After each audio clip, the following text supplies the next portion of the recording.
Alléluia. Amen. Soyez bénis. Amen. Bienvenue à toutes celles et ceux qui sont là, et on dit bienvenue à ceux qui sont en vacances aussi, on pense à eux.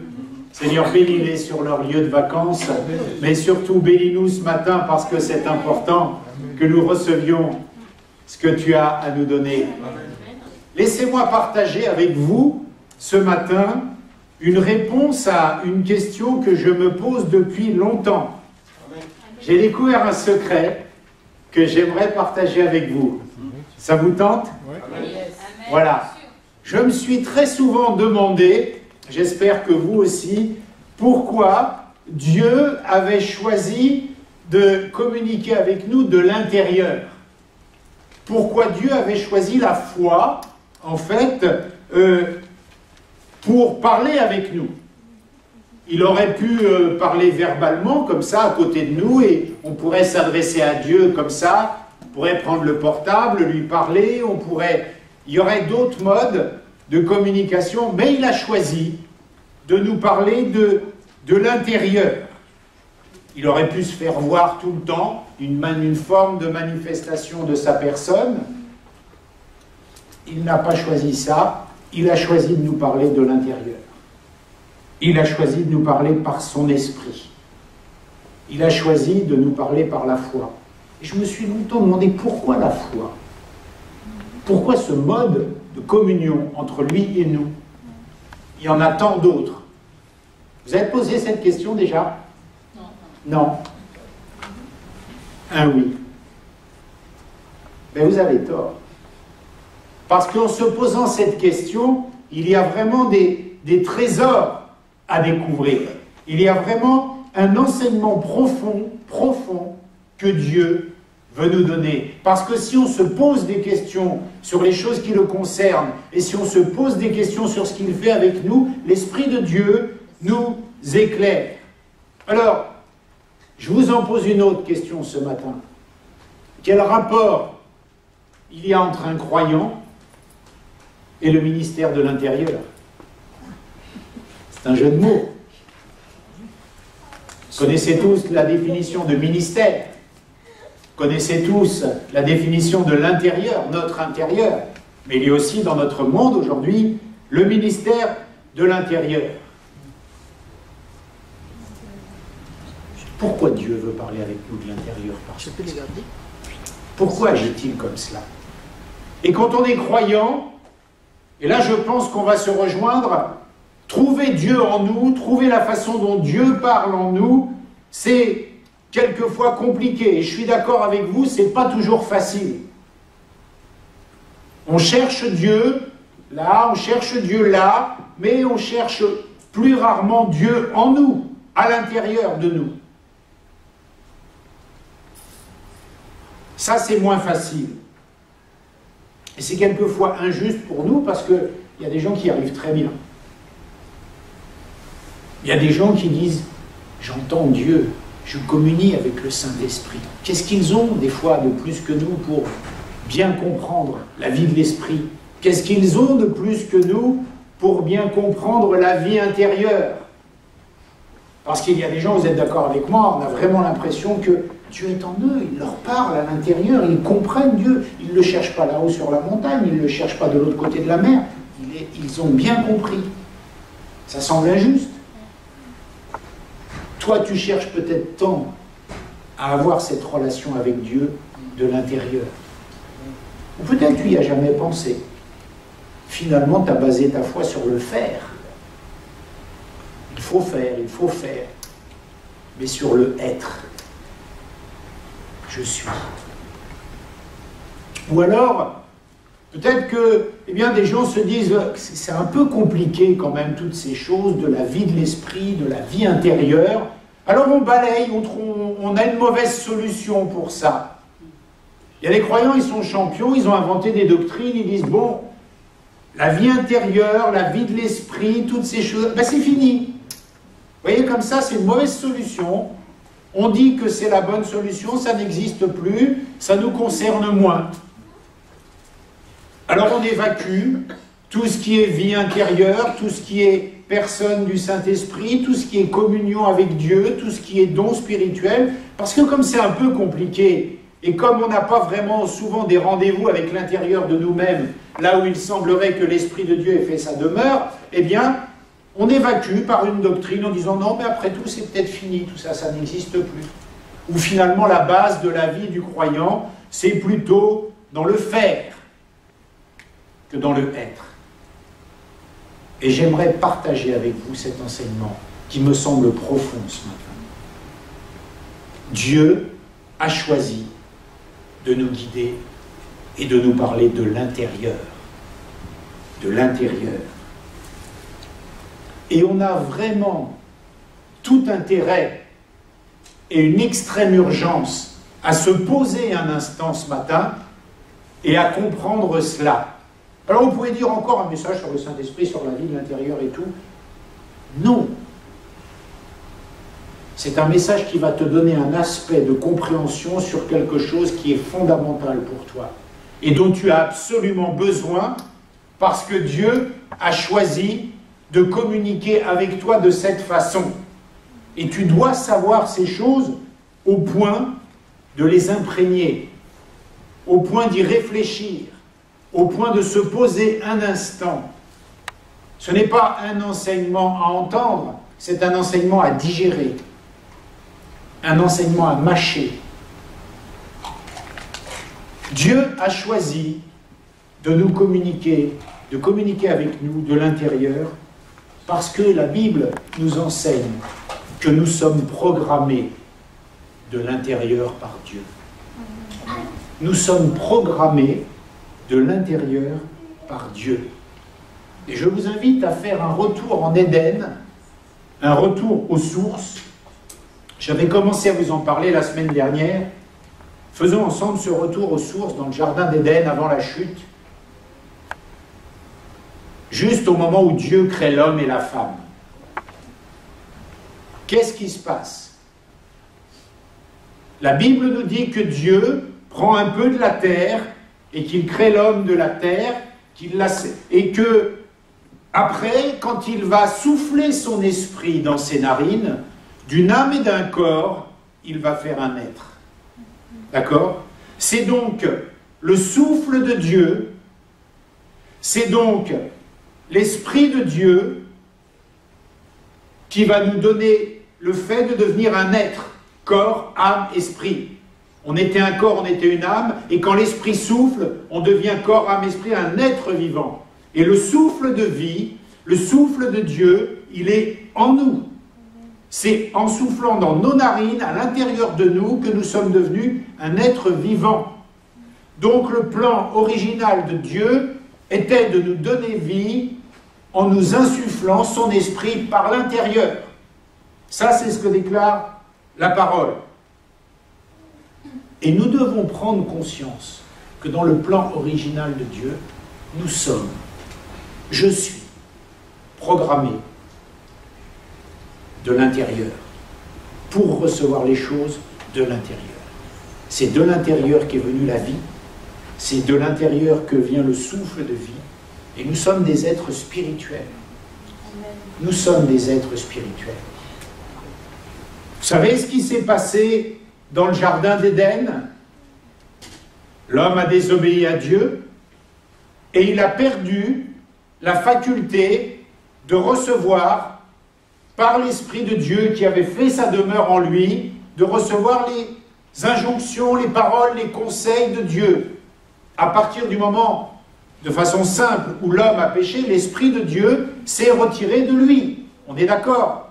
Parce qu'autrement, quand on se convertit, on ne recevrait pas de nouveau l'Esprit de Dieu. À partir de cette chute-là, la Bible nous enseigne que l'Esprit de Dieu s'est retiré de l'intérieur, alors qu'il était prévu qu'il nous guide de l'intérieur. Quand nous rencontrons Jésus-Christ comme Seigneur et Sauveur, que se passe-t-il?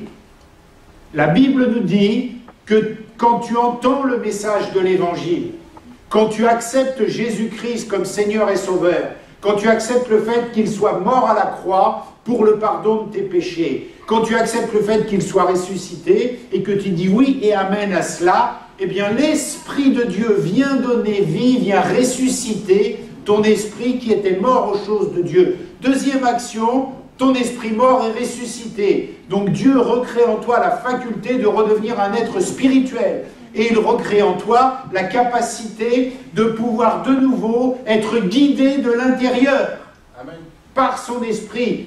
Tu avais perdu ça en Éden, tu le retrouves le jour de ta conversion. On voit donc bien que la volonté de Dieu, c'est de nous programmer comme des êtres spirituels à qui il va parler de l'intérieur par l'esprit. Et on peut continuer ce que nous avons lu avec la parole de Dieu pendant la Sainte Seine. Que nous dit Jean? Il nous dit que le Saint-Esprit, c'est lui qui nous guidera, c'est lui qui nous conduira, c'est lui qui nous enseignera. Mais d'où? De l'intérieur. Ça va prendre naissance par des convictions, ça va prendre naissance par une onction qui va bouger en toi. Il va te parler de l'intérieur. Toute la vie de Dieu est prévue pour être programmée de l'intérieur. Nous sommes des êtres programmés pour communier avec Dieu de l'intérieur. Et voilà un début de réponse que j'ai eu pour la foi. Pourquoi il va nous permettre de vivre par la foi en nous parlant de l'intérieur? On va le voir ensemble, on va avancer.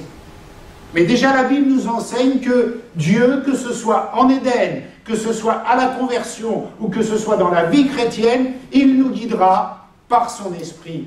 Et son esprit, où il est, nous dit la parole de Dieu, il est en nous, à l'intérieur. Il n'est pas là, il n'est pas là-bas, il n'est pas là-bas, il est en moi. Dieu a établi son esprit en nous.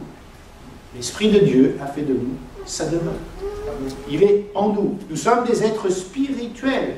Je suis une créature spirituelle. Et ce matin, ce que tu dois comprendre, c'est que la base de ta vie chrétienne ne peut pas commencer ailleurs qu'à l'intérieur de toi. C'est pas la peine d'aller à l'église, c'est pas la peine de témoigner, c'est pas la peine de faire et de faire et de faire. Il faut d'abord être un être spirituel. Cette vérité-là, tu l'as peut-être entendue 100 fois, mais ce matin, tu dois l'ingérer totalement. Parce que c'est le fondement de ta relation avec Dieu. C'est comme ça que Dieu ne va pas te guider. Bien sûr, après, il aura des signes à l'extérieur, il emploiera des serviteurs qui te conseilleront, mais d'abord, Dieu a choisi depuis Éden de te parler par son esprit, de l'intérieur. Ça, c'est capital. Et Jean nous dit que, par la suite, il communique avec nous de l'intérieur. Alors, le jeu de mots avec ministère de l'Intérieur, bien évidemment. Pourquoi? Qu'est-ce que c'est le ministère de l'Intérieur dans notre pays? Eh bien, c'est l'organe de la République qui est chargé de veiller sur la sécurité des biens et des personnes, et c'est l'organe de la République qui est chargé de veiller à ce que dans tout le territoire français, la République soit bien appliquée. Et le ministre de l'Intérieur de Dieu, le Saint-Esprit, il est chargé en toi, à l'intérieur de toi, d'appliquer toutes les lois du royaume du ciel. Il est chargé en toi d'appliquer à l'intérieur toutes les lois. Il veille en fait à ce que la République spirituelle soit appliquée dans ton corps, dans ton âme, dans ton esprit. Il est ministre de l'Intérieur. C'est le Saint-Esprit. Voilà le rapport entre ministère de l'Intérieur et ministre de l'Intérieur. C'est à l'intérieur de nous que Dieu exerce le ministère du royaume de Dieu, par le biais de son ministre. C'est un jeu de mots, le Saint-Esprit n'est pas un ministre, mais vous comprenez l'image qui nous fait avancer. Mais la difficulté pour nous, c'est que depuis Éden, où nous avons perdu la faculté de communier avec Dieu par son esprit, puisque c'est par là qu'il nous a donné vie, c'est par là qu'il nous donne la nouvelle naissance et c'est par là qu'il nous parle, mais nous avons perdu en Éden cette capacité, cette faculté. Depuis Éden, que l'Esprit de Dieu est parti de nous, eh bien nous communions avec Dieu par nos sens, notre oreille, notre toucher, notre odorat, notre langue, et nous ne sommes plus des êtres spirituels, nous sommes des êtres sensuels. Et à la conversion, Dieu veut te faire redevenir un être spirituel. Mais c'est compliqué pour toi parce que tu es sensuel depuis des millénaires. Et Dieu dit, je reviens aux sources. Je refais de toi quand tu te convertis, un être spirituel qui, comme en Éden, va communiquer avec moi, non pas par les sens, puisque c'est après le péché que les sens, qui t'a dit que tu étais nu? On se rend compte qu'on est nu, c'est les sens, ça.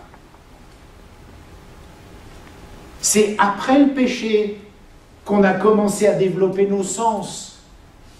Mais Dieu ne voulait pas ça. Dieu voulait nous parler de l'intérieur. La preuve, c'est que quand on fait une démarche avec Dieu dans la suite de notre vie, il nous reparle de l'intérieur, en redonnant vie à ce qui était mort en nous. Vous comprenez que nous sommes programmés de l'intérieur, alors que nous sommes habitués à agir par les sens. Et on va plus être dans le faire que dans l'être. La semaine dernière, nous avons vu la foi et les œuvres, cette espèce de tension qu'il semblait y avoir. Mais même dans la foi et les œuvres, on a d'abord la foi avant les œuvres. On est d'abord sauvé avant de faire. Et bien là, c'est pareil. Nous sommes d'abord des êtres spirituels. Et nous devons retourner aux sources. Et ce matin, mon frère, ma sœur, ne te dis pas que c'est un enseignement de plus sur la vie intérieure. Dis-toi que c'est une urgence capitale pour toi d'imprégner cette leçon. C'est capital. Parce que c'est là que la vie de Dieu se passe. Aujourd'hui, dans nos vies de foi, tout est basé plus ou moins sur le faire. Aller à l'église, lire la Bible, témoigner, faire des actes de charité, faire des œuvres, mais sur le être. Est-ce que, sincèrement, tu passes un temps dans ta journée à te poser et à dire « je suis ». Je suis programmé de l'intérieur. Je suis une créature spirituelle, c'était la volonté de Dieu au départ. Est-ce que tu passes du temps? Non, tu dis, il faut que je lise ma Bible, il faut que je fasse ci, il faut que je fasse ça. Est-ce que tu te poses dans ta journée sur cet état, je suis un être spirituel? Et ce matin, nous devons passer à l'étape supérieure pour comprendre cela, pour avancer. On doit passer à l'étape supérieure. Je suis programmé de l'intérieur par Dieu, et ce, depuis Éden. Et c'est ça la réponse à ma question. Pourquoi la foi? Parce que la foi, elle nous fait reconnecter à notre état premier. C'est-à-dire que par la foi, on a Dieu à l'intérieur et on le reçoit ensuite comme résurrection de notre esprit qui est mort aux choses de Dieu. Et la foi nous reconnecte à notre état premier, à notre essence première. Voilà un élément de réponse. Dieu veut nous reconnecter à ce que nous étions, à ce qu'il avait prévu. Bien sûr, il y a la chute. Bien sûr, ça ne sera plus possible comme c'était prévu. Mais il y a un plan de rédemption. Il y a une suite. Ce n'est pas un plan B. Nous retrouverons le Seigneur. Nous serons ressuscités en Jésus-Christ. Nous sommes sauvés, nous sommes rachetés. Mais en attendant, il veut nous faire cheminer comme c'était prévu au départ, par son esprit. Puisque c'est par son esprit que nous sommes venus à la vie charnelle, c'est par son esprit que nous revenons à la vie spirituelle, et c'est par son esprit que nous sommes guidés au quotidien. Mais dites pas quand même qu'il n'y a pas de forte présomption pour que nous soyons des êtres spirituels, et prévus pour cela. Et mon identité, bien souvent nous avons des messages sur notre identité en Christ. Et notre identité, c'est souvent de ce que nous avons par rapport à notre identité. J'ai la guérison parce que c'est mon identité en Christ. Et aujourd'hui résonne. Ton identité en Christ, ce n'est pas ce que tu as ou ce que tu n'as pas, c'est ce que tu es. Je suis un être spirituel, programmé de l'intérieur par Dieu. Il a prévu de communiquer avec moi par l'intérieur. Et pour cela, il y a son ministre de l'Intérieur. Si cette image te plaît pour comprendre, ok. Et l'intérieur, c'est toi. Et ce ministre-là va être chargé de veiller qu'en chaque endroit de la République, de ton corps, de ton âme et de ton esprit, eh bien, les lois du royaume soient bien appliquées. Il te veut en bonne santé dans le corps, il te veut en bonne santé dans l'âme, il te veut en bonne santé dans ton esprit. C'est la volonté de Dieu. Et c'est en cela que le royaume de Dieu vient en toi. C'est en cela que le royaume de Dieu vient établir sa puissance. Et c'est là que la prière que nous enseignait Jésus, que ton règne vienne et que ta volonté soit faite sur la terre comme elle est faite au ciel. Sur la terre, dans mon corps, comme elle était prévue au ciel au départ. Vous comprenez? Ces nuances-là sont tellement importantes. Tellement importantes.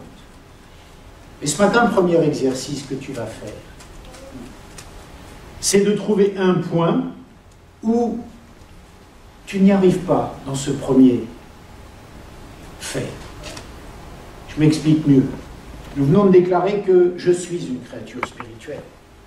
Et nous venons de voir ce que la Bible nous disait à ce sujet et on peut difficilement aller contre. Maintenant, comme ce n'est pas complètement clair en nous parce que ça peut faire des confusions, etc., identifie, c'est ton exercice, un point qui t'empêche de vivre pleinement cette vérité. Ça peut être le fait que toi, tu n'avais pas compris tout ça, donc maintenant que tu as compris, tu vas essayer de réfléchir là-dessus.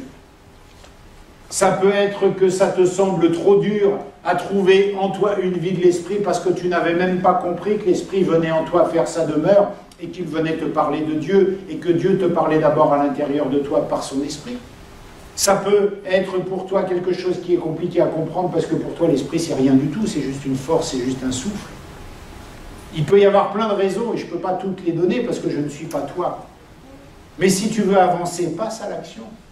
Maintenant là, on va prier sur ce point-là. Seigneur, qu'est-ce qui m'empêche de saisir cette première réalité de ton royaume? Et nous te prions, Esprit de Dieu, de bien vouloir nous éclairer. Pour certains, nous évacuons la vie intérieure, la vie de l'esprit, en disant que ces doctrines sont finies, ces doctrines sont passées. Nous nous fabriquons une doctrine qui nous met à l'aise parce que nous ne pouvons pas avancer plus dans ce domaine-là. Nous n'y avons jamais mis les pieds. Baptême du Saint-Esprit, parler en langue, dons qui sont dits dans Corinthiens, tout ça, c'est pas pour moi. Je veux faire une autre vie chrétienne que celle-là, parce que j'y arrive pas, je comprends rien. Identifie ce matin un des freins que tu as avec ça, un des problèmes que tu as avec ça. Prends ce temps, faisons cet exercice-là. Est-ce que tu es bien conscient de ce que Dieu fait en toi? Non, pas du tout, j'entends jamais Dieu me parler à l'intérieur. Eh bien, c'est peut-être la nouvelle réalité que tu dois appréhender. C'est peut-être quelque chose de nouveau, une nouvelle route vers laquelle tu dois te diriger, un nouveau chemin. Oui, Dieu est là, en toi, et il te parle de l'intérieur. Parce que c'est comme ça qu'il avait prévu les choses au commencement. La deuxième chose que j'aimerais voir avec vous pour avancer, c'est que Dieu, dans sa parole, nous donne cette révélation, m'a donné cette révélation suivante pour nous aider. Eh bien, c'est que c'était sous mon nez.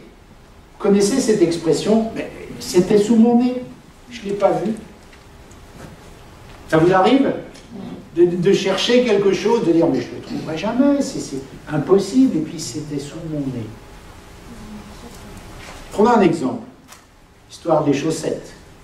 Vous allez au culte le dimanche matin, vous voulez vous faire beau, vous avez un bel habit, et vous voulez les chaussettes qui vont avec votre pantalon. Vous allez dans votre tiroir habituel, et vous ne trouvez pas les chaussettes.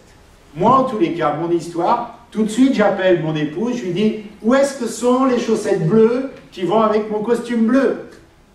Pas de réponse parce qu'elle est en bas. Qu'est-ce que je fais? Je ne les trouve pas, je remue le tiroir où je dois les trouver habituellement, elles ne sont pas là. Bon, eh bien, je descends dans le sac de linge sale, je dis, tant pis, j'aurais pas le temps de les laver, je les remets vite fait, et puis j'aurai mes chaussettes, je ne les trouve pas. Alors, je vais dans le bac de repassage, peut-être qu'ils sont dans ce bac-là, je ne les trouve pas. Et puis, je vois l'heure qui tourne, et mon épouse qui s'apprête, et qui est quasiment prête. Alors, on y va. Et moi, je cherche toujours mes chaussettes. Je suis en retard. Je lui dis, mais chérie, je ne trouve pas mes chaussettes. Ah, viens avec moi. Elle monte dans mon tiroir, elle ouvre le tiroir. La première chose qu'elle voit, ce sont mes chaussettes. Et elle me dit, c'était sous ton nez. C'était sous ton nez. Je suis le seul? Non, non, pas seul, non. D'accord, merci, ça me rassure. C'est la même chose avec Dieu. Je ne comprends rien aux choses du Saint-Esprit. Je ne comprends pas la vie de l'Esprit. C'est sous ton nez. Cherche pas, c'est sous ton nez. Yes. Vous savez que même les... J'aime pas ce mot païen parce qu'il peut être méchant. Même les gens qui ne croient pas en Dieu, quand ils font du développement personnel, ils ont trouvé cette vérité. Qu'est-ce qu'ils disent? La solution est en toi. Mes amis, tu as la solution en toi. C'est un peu du positivisme et du développement personnel. Mais c'est ce que dit la Bible, ils n'ont rien inventé. Tu as l'Esprit de Dieu en toi. C'était sous ton nez. Ce matin, tu viens de découvrir que la solution à toutes tes questions sur la vie spirituelle, sur la vie intérieure, sur la communion avec le Saint-Esprit, c'était sous ton nez. C'est ce que nous enseigne la Bible et mon histoire des chaussettes. Et même le monde a trouvé la réponse. La solution est en toi. Mais ça ne suffirait pas, ce que je dis, pour sceller cette argumentation. Alors on va prendre l'Épître aux Romains, chapitre 1, verset 9. Moi, c'est la version seconde 1910. Merci. Dieu que je sers en mon esprit dans l'évangile de son Fils, m'est témoin que je fais sans cesse mention de vous. L'apôtre Paul, qu'est-ce qu'il est en train de nous dire? Qu'est-ce que la Bible et l'apôtre Paul sont en train de nous dire? Paul nous dit que le lieu où il sert Dieu, c'est dans son esprit. Que le premier endroit où Paul sert Dieu, c'est dans mon esprit, à l'intérieur des limites de l'évangile de son Fils. Il est en train de nous donner une information capitale. Son lieu de service, c'est en son esprit. Ça commence là. C'était sous son nez. Pourquoi en son esprit? Pourquoi cet endroit-là? La réponse est simple. C'est le seul lieu de notre être qui soit régénéré. Donc accessible à Dieu. Il ne va pas te parler par ton bras. Ton corps, il est corrompu, il va mourir, il se dégrade. Il te parle en ton esprit. Seul lieu de ton être régénéré. Donc Dieu communique directement de l'intérieur avec toi dans le seul endroit de toi qui est régénéré, ton esprit. C'est d'abord à l'intérieur que ça se passe. La voix de Dieu, tu l'as d'abord à l'intérieur de ton esprit. Si tu n'apprends pas à communier avec ce que tu as, si tu ne trouves pas tes chaussettes, c'est pas la peine d'aller plus loin dans la foi. Tu vas aller au culte sans chaussettes. Tu vas être un chrétien qui a une vie chrétienne sans l'Esprit de Dieu. Donc pose-toi ce matin. Pose-toi. Va pas plus loin. Va pas plus loin. T'as pas de chaussettes. Tu vas pas sortir pieds nus. C'était sous ton nez. Tu as pleuré tant de temps pour comprendre la vie spirituelle, pour comprendre la vie intérieure. C'est sous ton nez. La Bible te dit, dans ton esprit, c'est là le secret, c'est là où tu vas trouver les choses. Et si ta vie chrétienne n'est pas faite de ces vérités-là, mais tu auras une vie chrétienne fatigante, une vie chrétienne épuisante, pauvre, stérile, tu seras toujours dans les larmes, les pleurs, le combat, les drames, la désobéissance. Parce que la vérité, elle vient d'être dans ton esprit par la puissance du Saint-Esprit à l'intérieur de toi. Et là, qu'est-ce que fait Paul quand il dit ça? Il fait un retour en Genèse. Il dit là, je reviens comme à la création, avant le péché au départ, où l'Esprit de Dieu a soufflé en moi pour faire corps et âme, et un être qui devienne corps, âme, esprit. Notre vie d'être humain, elle est venue par le souffle de l'Esprit. Donc là, c'est retour aux sources. Il y a eu le péché qui a coupé ça, et maintenant, hop, je reviens à cette condition initiale, où je devais être dès le départ. Et Dieu, c'est pas un Dieu Wi-Fi, c'est pas un Dieu Bluetooth, c'est pas un Dieu on connecte vite fait comme ça, parce que c'est quoi le Wi-Fi? Tu as ton téléphone, ou tu as un truc, ou ton Bluetooth, et tu te connectes à un réseau. Mais là, le réseau, il est en toi. Tu es le réseau. Vous comprenez la différence? Je ne me capte pas à quelque chose, je suis. C'est en moi. Le réseau, il est en moi, de l'intérieur, dans mon esprit. Donc, ce n'est pas un Dieu que tu plugues comme ça, allez, Dieu Wi-Fi, Dieu Bluetooth, non. Et voilà pourquoi la foi nous remet en adéquation avec notre condition première, parce qu'elle nous permet de revenir en harmonie avec Dieu en nous, et là, on recommunique à l'état premier. Mais on ne peut pas autrement dans ce monde-là, autre que la foi, finalement. Il n'y a que la foi et la vie de l'esprit qui nous permettent de reconnecter à Dieu, parce que comme nous sommes maintenant, à cause de la chute corruptible, eh bien Dieu, il n'est pas de ce monde-là, Dieu n'est pas une créature. Il ne peut pas venir dans ce monde dans son intégralité, il n'a pas accès dans ce monde, il n'est pas une créature. C'est compliqué ce que je dis, mais vous saisissez? Donc il n'est pas de ce monde. Et il ne pourrait pas être là dans sa plénitude en train de te parler face à face. Par contre, ce qu'il a mis au point comme moyen, c'est la foi et la vie intérieure, parce qu'elle, elle capte l'autre monde mais qui n'est pas là-haut plugué, l'autre monde qui est en toi à l'intérieur. Et ça fait cette connexion divine entre lui et toi. Finalement, il est là, sans être là, mais il est là. Ça va? Il est là, sans être là, mais il est là, il est là. Mais ça, mes amis, c'est capital. Tu ne peux pas avancer si tu ne comprends pas ça. Mais le comprendre intellectuellement va te servir à rien si tu ne l'expérimentes pas. Tu ne pourras pas aller plus loin si tu n'expérimentes pas ça. C'est pour ça que certaines vies spirituelles sont, pardonnez-moi le terme que je vais employer, misérables, pauvres, douloureuses. Parce qu'il n'y a rien.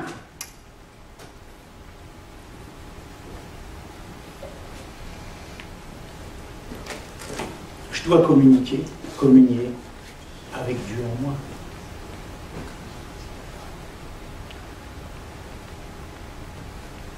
Et ici, je règle la question de ce que je dois faire, maintenant que je connais le lieu. Nous avons vu le « je suis ». Maintenant, nous voyons ce que je fais par rapport à ça. Ce que je fais, ben, je trouve mes chaussettes dans mon tiroir, et je les mets. N'allez pas dire que je compare le Saint-Esprit aux chaussettes. Hein. Mais ça nous permet de saisir les choses. Ici, là, je règle le problème de ce que je fais. Je dois faire ça parce que c'est sous mon nez. C'est une nouvelle révélation que je dois avoir ce matin. Oh, pasteur, on connaît tout ça, parler en langue, la vie intérieure, prier. Non, non, non, on n'est pas là-dedans. Ce matin, tu dois passer de l'autre bord. Amen. Tu dois passer dans l'autre monde. Et l'autre monde, tu n'as pas un voyage à faire, il est en toi. L'autre monde, il est à l'intérieur de toi. Et ce matin, beaucoup d'entre nous n'ont pas fait ce voyage. Dans l'autre monde. Le monde du royaume de Dieu. Amen. Qui est en nous. Alors pour ce deuxième point, on va prier aussi. Seigneur, s'il te plaît, que par la puissance de ton nom, ce voyage, ce pont, qui n'est pas un pont puisqu'il est en moi, cette connexion soit faite. Seigneur, je te prie pour mon frère, ma sœur, pour que nous puissions identifier ensemble le point, le frein, la chose qui bloque pour comprendre cela et le vivre. Seigneur, nous avons tellement besoin de nous connecter à l'intérieur de nous-mêmes avec toi. pour que tu puisses nous guider de l'intérieur, puisque nous sommes programmés pour cela, depuis Éden. Seigneur, s'il te plaît, s'il te plaît, au nom de Jésus. Amen. La troisième chose maintenant, qu'on a vu le « je suis » et le « je fais », troisième point qui est important dans ce cheminement que nous devons avoir, c'est ce que j'ai appelé le syndrome du frère prodigue. Ouais, je suis fier de moi.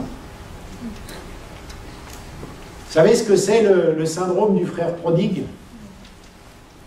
C'est le frère du fils prodigue dans la parabole, hein, je vous remets. Son syndrome à lui, c'est quoi? Là, non. Il souffre d'un syndrome. Oui, on peut dire ça aussi. Mais moi, ce que j'ai voulu surtout souligner, c'est qu'il a le syndrome de « je ne le savais pas ». Il avait tout. Vous savez, le syndrome des gens qui ne savent pas. Je ne savais pas que j'avais tout ça. Je ne savais pas que c'était à moi. Je ne savais pas que c'était possible. Je ne savais pas que Dieu il agissait. Je ne savais pas que Dieu il parlait. Vous voyez, c'est ce syndrome-là. Quand le père lui dit, mais oh, pourquoi tu t'énerves? Tu avais tout.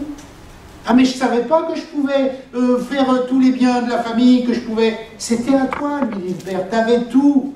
C'est un vrai syndrome, ça. Le syndrome du « je ne savais pas que j'avais ». C'est le syndrome du frère prodigue, ça. Mais toi, tu es un chrétien, tu ne savais pas que j'avais. Si tu ne connais pas la vie de l'esprit. Ah bon, j'avais la vie de l'esprit, je ne savais pas que j'avais la vie de l'esprit. Et c'était donc possible. Et je pouvais, voyez ce que je veux dire? On souffre de ce syndrome-là. On a le syndrome du « je ne savais pas que j'avais toute la vie de l'esprit possible en moi ». Je ne savais pas qu'il avait établi sa demeure en moi au point que je pouvais être guidé de l'intérieur. Je ne savais pas que j'étais un être spirituel. Je ne savais pas que si je comprenais ça, eh bien j'avais accès à toute la plénitude de ce qu'il était possible de vivre en Jésus-Christ. Je ne savais pas. Alors ça m'a énervé. Oui, pourquoi il y en a qui réussissent dans la foi? Oui, pourquoi il y en a qui sont libérés? Je ne savais pas tout ça qu'on pouvait être libéré au nom de Jésus. Ce que nous dit Galates chapitre 4 verset 1, tant que le fils de la maison, c'est un enfant, tant qu'il n'a pas compris quels étaient ses biens, eh bien, or aussi longtemps que l'héritier est enfant, je dis qu'il ne diffère en rien d'un esclave, quoi qu'il soit maître de tout. Vous comprenez ces nuances-là? Vous comprenez de quel syndrome nous pouvons souffrir par rapport à la vie intérieure, par rapport à être guidé de l'intérieur? Là, l'apôtre est en train de nous dire qu'un enfant, en fait, il est héritier total des biens de son père. Total, c'est à lui que c'est tout ça.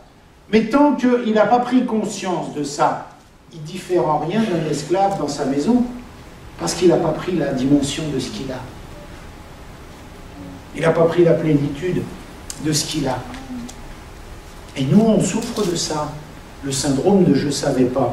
Alors on fait comme le frère prodigue, on s'énerve, on critique, on peste, on est énervé, on évacue cette doctrine-là, on en trouve une autre. Vous voyez, ça nous énerve. Oui, mais c'est pas possible, il y en a tellement des frères et sœurs dans la foi, ils réussissent, et puis moi j'ai pas ci, puis moi j'ai pas ça, et puis d'un seul coup Dieu te dit, mais ah je ne savais pas. Ah bon, on peut avoir ça dans le Seigneur? Ah, je ne savais pas. Et Dieu nous dit avec amour, mais il ne fallait pas t'énerver, tout est à toi. Tout est à toi. Ça ne sert à rien de souffrir de ce syndrome du frère prodigue. Et où est ce syndrome que j'ai découvert? Je vais faire la médecine maintenant, je pense. C'est toutes nos paroles qui disent, mais c'est trop dur dans la foi. C'est trop dur de vivre selon l'esprit. C'est trop injuste, je fais tellement d'efforts. Ça, c'est ce syndrome-là. Et que dit? Vous savez, ce syndrome, je ne l'ai pas inventé, hein. Les Israélites en souffraient déjà. Deutéronome chapitre 30, versets 11 à 14, s'il te plaît, dit Charles.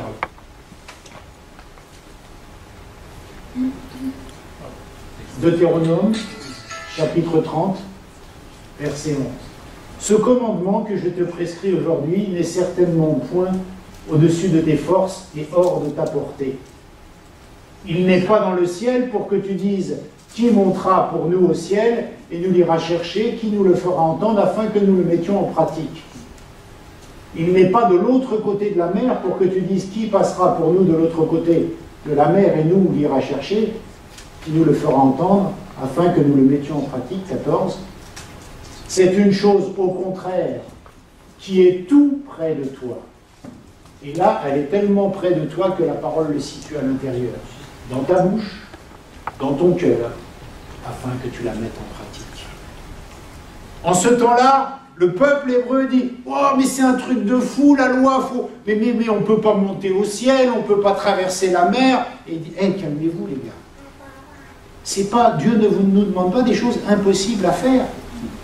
Ce commandement, il le met à la portée de ta bouche, il le met dans ton cœur. » Et l'apôtre Paul, dans Romains chapitre 10, verset 8, vous avez remarqué, je pense, qu'est-ce qu'il dit? Ben, il reprend la même chose. Que dit-elle donc? La parole est près de toi dans ta bouche et dans ton cœur. Or, c'est la parole de la foi que nous prêchons. Or, Paul est en train de dire, mais oh, c'est pas si dur. C'est dans ce que tu dis. C'est à l'intérieur de toi. C'est dans ta confession de la parole.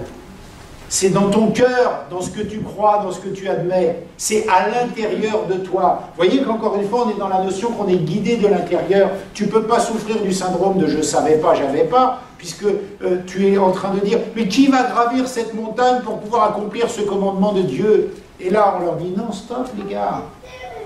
Vous n'avez pas à aller de l'autre côté de la mer, de l'autre côté de la terre. C'est tout près de vous, c'est dans votre bouche, c'est dans votre cœur. » Et Paul le reprend. Et là, la parole de Dieu nous enseigne quoi? Qu'on ne peut pas souffrir de ce syndrome-là, parce qu'autrement s'exprime comme ça, Seigneur, qui va aller tout en haut de cette montagne? En fait, il disait, Seigneur, mais ce commandement il est beaucoup trop dur. Quoi? Je ne vais pas critiquer quelqu'un qui me fait du mal? C'est beaucoup trop dur, il m'a fait beaucoup trop de mal. Qui peut ne pas critiquer quelqu'un qui lui fait du mal? Ça, c'est exprimé comme Deutéronome chapitre 30. Et la réponse de Dieu dit, mais c'est pas, je te demande pas un truc impossible. C'est dans ta bouche et dans ton cœur. À condition que tu aies le cheminement de la vie d'un être spirituel. À condition que l'Esprit de Dieu habite en moi. À condition que tu saches que tu es un « je suis ». Que ce « je suis », il doit faire quelque chose, communiquer avec l'Esprit de Dieu qui est en nous. J'invente rien, c'est la parole qui déclare cela. Et aujourd'hui, tu dois prendre du temps à consacrer à cette réflexion. Tu dois prendre du temps dans la Bible, dans la prière, dans l'Église, dans la communion, dans les dons que tu dois trouver. Mais le problème, tu sais ce que c'est le problème? C'est qu'on attend toujours autre chose. On se dit, mais ça on sait, quoi de mieux? Qu'est-ce qu'il y a de mieux? Parce que ça, j'y arrive pas, on sait. Qu'est-ce qu'il y a de mieux? Et on cherche toujours quelque chose de nouveau, comme si, enfin, c'est pas comme si, puisqu'on fait ça, ce qu'on fait, ça marche pas. Alors on veut essayer un nouveau truc. Et là, on se fait amorcer par d'autres choses. C'est pour cela que les gens courent vers tous les raccourcis possibles et inimaginés. Quelqu'un va dire, voilà, moi, je suis prédicateur et je vais vous dire comment faire ça. Oh, un raccourci.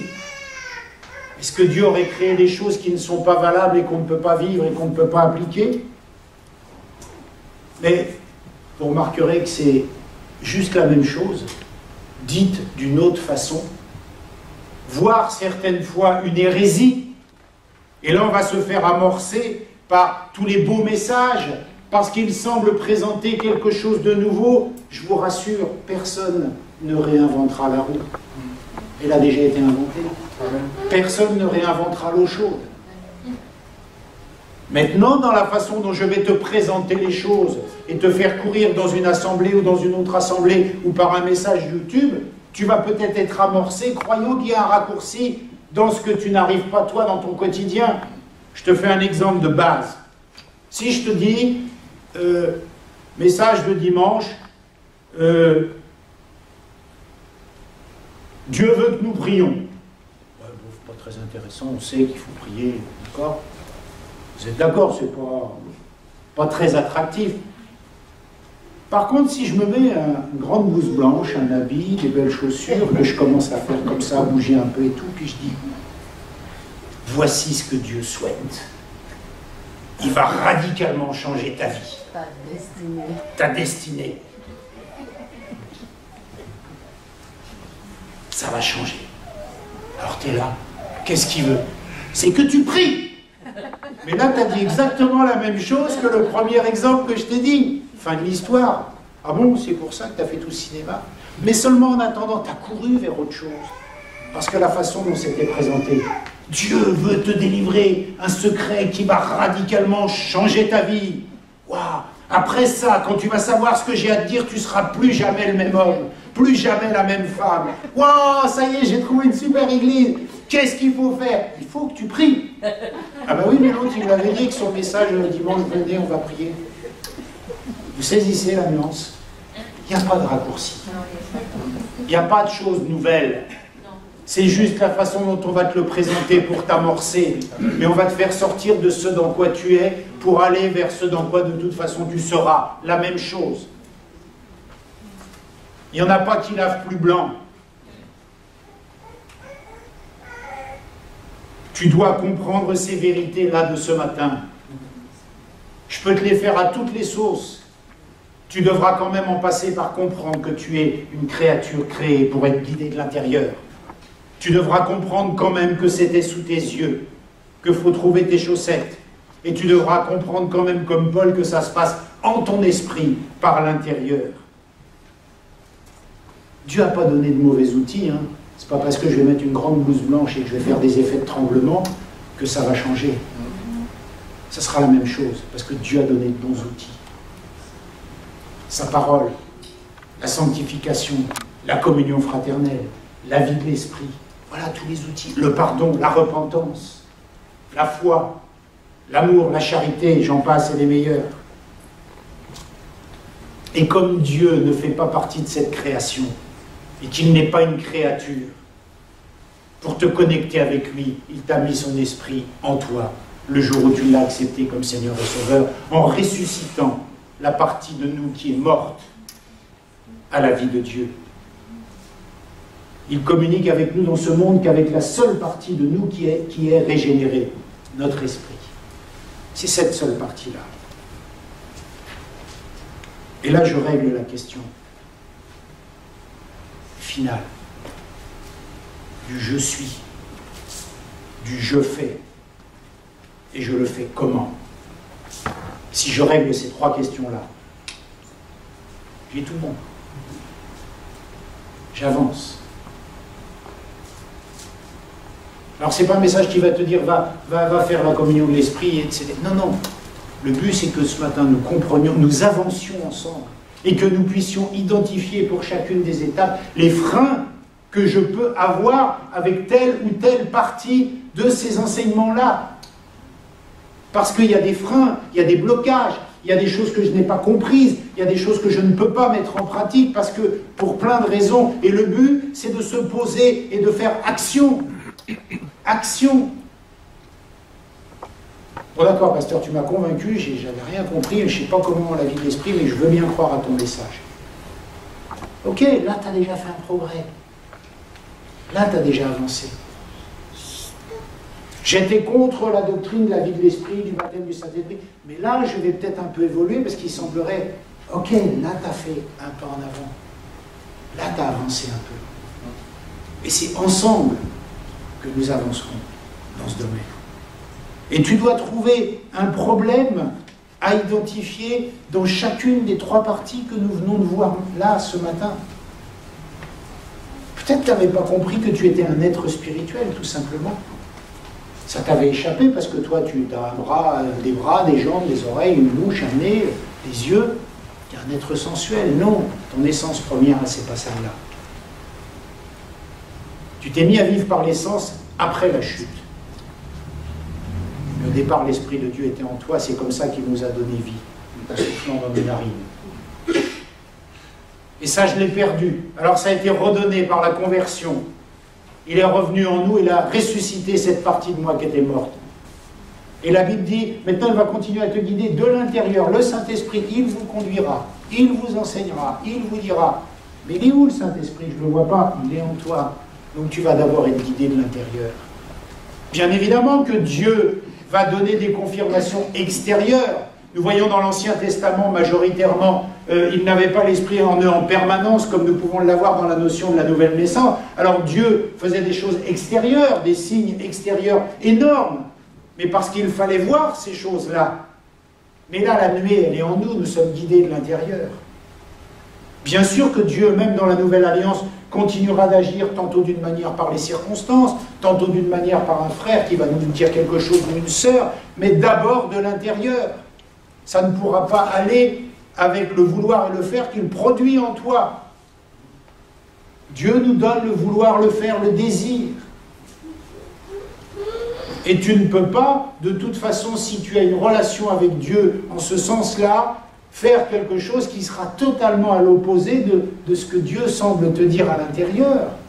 Il faudra à un moment donné qu'il y ait mariage entre les circonstances, ta conviction, ce qu'on peut te dire. Il faudra qu'il y ait un mariage. Et c'est pas juste un truc que tu ressens puis t'écoutes plus personne non plus. Parce que là, tu tombes dans le schéma du chrétien déséquilibré. Et c'est pas ça. Nous voyons depuis plusieurs semaines que, quel que soit l'enseignement que la Bible nous apporte, il y a toujours un équilibre. Pour être des chrétiens et des croyants équilibrés. Sauf qu'on peut la faire version tremblement et chemise blanche, ou la version soft, qui n'est pas tremblement et chemise blanche. J'ai une chemise blanche, mauvais exemple. Merci Ange, t'es vraiment... Voilà, que nous puissions ensemble grandir. Que nous puissions ensemble croître. C'est aussi, pour nous, normalement, un week-end d'évangélisation, puisque le premier dimanche de chaque mois, nous avions pour habitude, là c'est les vacances, de parler de l'évangile. Et j'aimerais vraiment, aux amis qui sont là pour la première fois, ou les premières fois, qui sont en découverte des choses de Dieu, vous lancez cet appel. Ce que vous avez entendu ce matin, c'est super simple.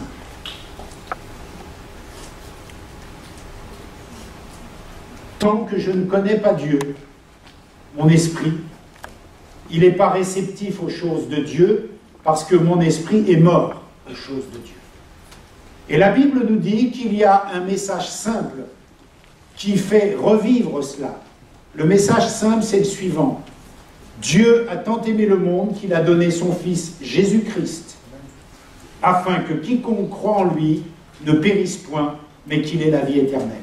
Amen. Dieu dit, la solution, je t'envoie sur terre mon Fils.